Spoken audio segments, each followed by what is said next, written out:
Everybody, welcome back to the video back because we're going to be ranking every single boss based on how strong they are. So this is more kind of opinion based because not every person's going to have the right idea, because there's really no way to fully understand which one's the strongest unless you can put them against each other, which doesn't really work because we can't really do that. So it may not just be the strongest tower or the one that can do the most killing of your towers, but overall it is kind of opinion based. Also, I am going through every single boss that is in Endless. So there's the Exo Santa boss. The thing is about it is that in the Christmas event, it had a lot less health and it was a lot weaker than it is in Endless. So that's why I'm saying this. All right. So in 14th wave, we have the Plague Doctor. Plague Doctor does 0 damage. Can't even kill your tower. All it does is debuff them from the range, fire rate, and damage. But it also can stun and heal, but it's really not that much of a... It's not very strong.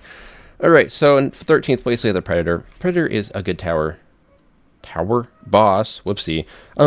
It's a decent boss. It's a good starter boss, but it's really not strong. It doesn't have much health, and it only does a little bit of damage. Yes, it can kill towers, which isn't better than the Plague Doctor, but it really just doesn't do enough damage to really make a difference.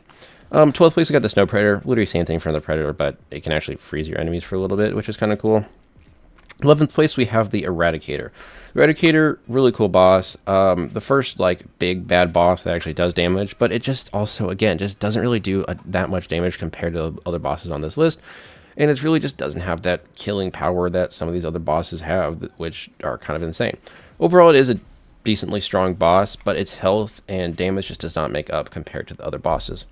In 10th place, with the matter, Eradicator Mark II. So, also very strong boss. Not bad health, but it really just doesn't have much going for it other than it just it's just good at killing enemies. In certain times it can be really strong, but other times it's really not. It's really only good in expert mode, but when you're fighting in Endless, by the time you're at wave 40 in Endless, it's really no challenge. It really isn't, and all it does is just do a bunch of damage. Alright, so in 9th place, this is probably the one that people are going to be complaining the most about, but I am going to put the Revived Plague Doctor now. So yes, I am putting it above the Eradicator Mark II, only because it does have a lot of interesting abilities. So the Revived Plague Doctor, it's literally the Plague Doctor, but it can do more damage. So it can kill your towers, but it does have the ability to debuff your towers. It can decrease the damage by 88%, and it can also decrease the reload time, increase the reload time by 133%, which is just kind of crazy. So that's why I'm putting it here, because it is able to do more than just damage. In 8th place, we got the Super Revived Toilet John Mark 19X. This comes in quite a lot later in Endless mode, and it just has a lot of health. It actually has the second most health out of any boss in the game in Endless mode, but overall, it's just not enough. It doesn't do crazy tons of damage, but the health is really all it has for it. But overall, it's really not that difficult of an enemy.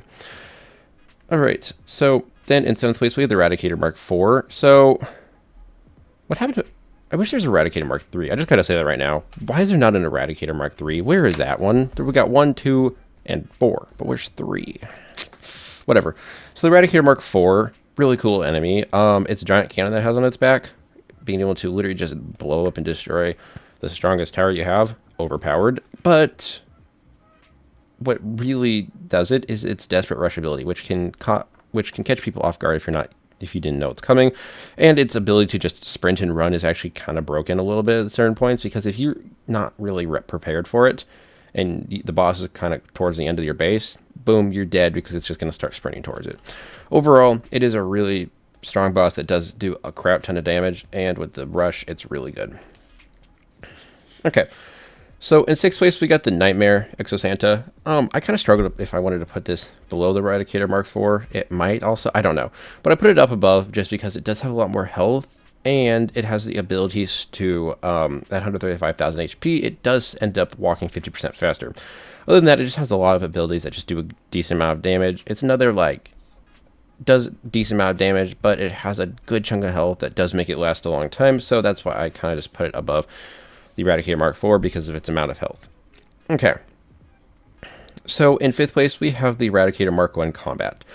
So the thing about this boss is that it's strong. Yes, it has a lot of health, 1.1 million health. That's a lot on wave 60, but what really makes it really overpowered, other than being able to one-shot your towers, like boom, one shot, warship gone. The only thing that makes it completely broken is the recharge ability. It literally gets all of its health and an extra shield. Like, you literally have to kill it twice, pretty much, is how it goes. Over twice, actually. And its ability to still just one-shot warships and other really strong towers is kind of crazy. So that's why it's so far up here. And it could maybe be above some of these other ones I'm going to talk about, maybe.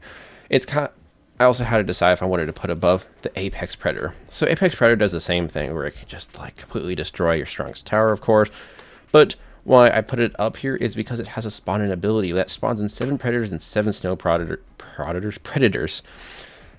7 predators and 7 snow predators might not be like, yeah, they're just predators and snow predators, but it's 14 of them total. That's a good amount.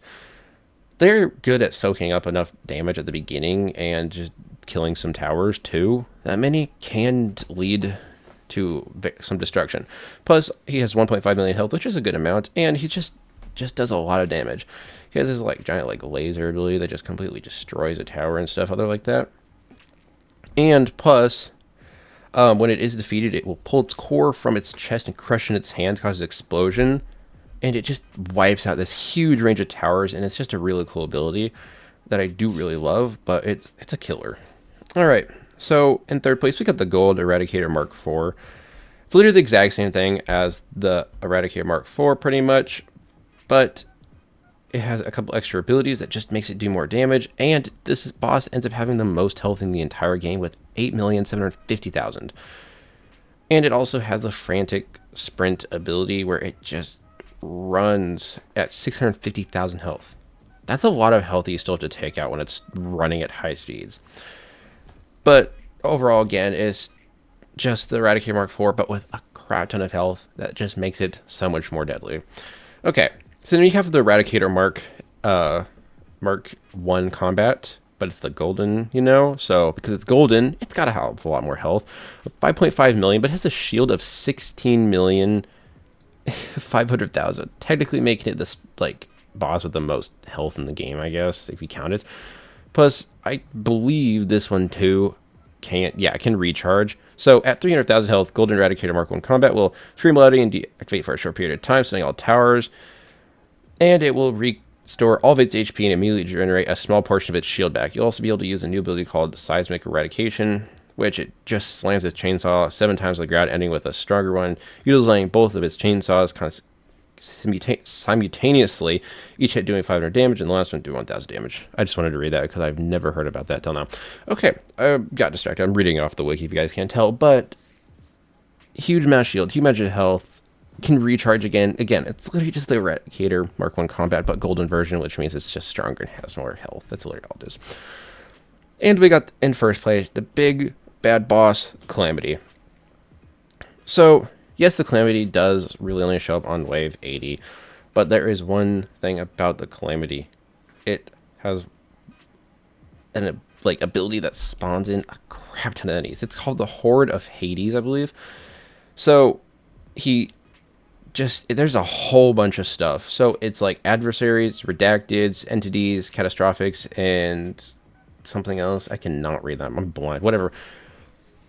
Crap ton of enemies just get spawned everywhere, and they just storm to the base. They just sprint, and some of them are really fast. And if your towers aren't ready, it can just wipe you out. And it's a really hard boss to defeat. I would make it the hardest boss in the game to actually defeat because it spawns so many extra enemies, and it just makes it really difficult. And when they're all sprinting to the base, it's a lot. Also, because it has an ability that when it's at 1 million health, it literally kills 25% of your towers. That is broken. You have 100 towers down, boom, 25%, aka 25 towers dead, just like that, like Thanos snapping, but instead of half, it's 25%. It literally has like a Thanos snap ability, pretty much. You can't tell me that isn't really strong. And on wave 166 in Endless, it has 14,666,665 health, which is just ridiculous, which technically does make it like the strongest, I believe, in the game. But still, I think that is the most health out of anything in this game. But still, that is a lot of health, a lot of damage that it can do. And it's just really cool. So that's really it for this entire list. I hope you guys do enjoy this video. I kind of struggled speaking with this one, so I hope you guys were able to follow. But these bosses are all really cool, and they all do a crap ton of damage in their own way. So they're really hard to actually rank correctly, but I think I did a good job. I hope you guys can agree. At least agree with me that Calamity's in first place. I'd be happy if that's all you agree on with me. But that's going to be it for today's video. If you guys do enjoy, make sure you smash the like, hit the button, hit the notification bell so you never miss a video. Thank you guys so much for watching to the end. Peace out, guys.